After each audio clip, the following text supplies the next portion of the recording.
Talking Points. I'm Natalie Fahmy, and this week I'm joined by Benjamin Schiller and Jacob Goldberg to talk about the first presidential debate, as well as Joe Biden's and Donald Trump's latest town halls. Now, let's start with you, Jacob. In the first presidential debate, what was the balance between insults and actual political debate? Well, I think for anybody who watched the first political debate, that was one of the things you noticed, is that there actually might have been more insults than actual political debate.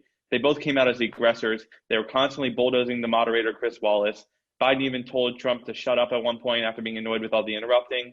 And Trump even criticized Biden, saying that he was the lowest in his class in college, and to not use the word smart with him. And insults were just being thrown back and forth. And it really made them, the two candidates, like unprofessional, and obviously led to more insults and less political debate. So it sounds like there were a ton of questionable moments in that debate. Can you highlight the ones that were most questionable? Yeah, I mean, from the days after, the number one thing that everyone was talking about was Donald Trump telling the Proud Boys to stand back and stand by, and consistently not willing to talk bad about these white supremacist groups. And again, that was a very questionable moment from Donald Trump, especially after he's had a lot of allegations of racism and not condemning these white supremacist groups. He also talked badly about Hunter Biden and allegations against him that might be false, and that also raised some eyebrows throughout the rest of the week.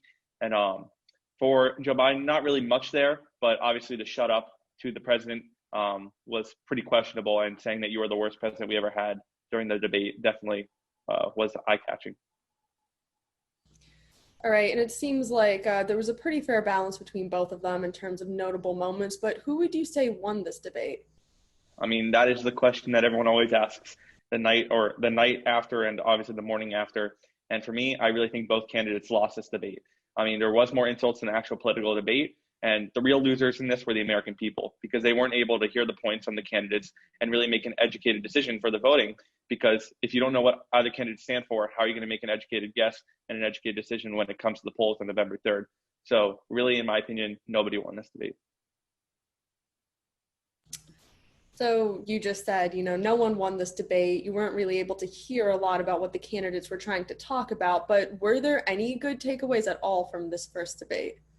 I mean, yes, there was. In the very few moments that we actually did have some political debate, both candidates did remain consistent on some of their key issues.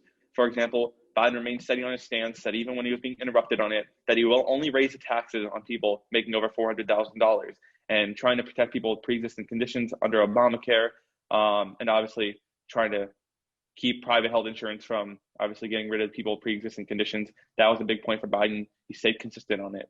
After Trump continued to downplay the environmental effects of global warming, even talking about at one point forest management and how that somehow relates to global warming, but continued to remain steady on his reluctance to admit that it's a real crisis, and also continuing to boast about the USA's response to COVID-19 when they have one of the leading death rates or leading death counts in the world. And finally, polling has kind of been everywhere this election. How at all did this first debate affect polling? Well, 2 days after the debate, USA Today reported that Biden had a 14-point lead over Donald Trump. Obviously, this is not final. We still got plenty of time till the actual election day on November 3rd. But USA Today reporting that Joe Biden has 53% of the registered voters backed, and Donald Trump only 39%. Obviously, the rest either for third parties or other third parties. So definitely something to look out for is that people are saying Biden is leading right now, and he did win the debate, but anything can happen in the next few days leading up to Election Day.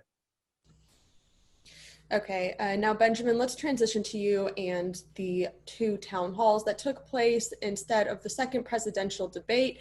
Let's start with Biden's town hall. What happened there? What did we learn? So Biden was the first of the two candidates to schedule a town hall on the night of the supposedly supposed to be the second debate. Biden sat down with ABC's George Stephanopoulos for more than 90 minutes. Biden talked about how he will handle the pandemic if and when he is elected into office. And he also talked about the economy and what the deal he's going to do with fracking.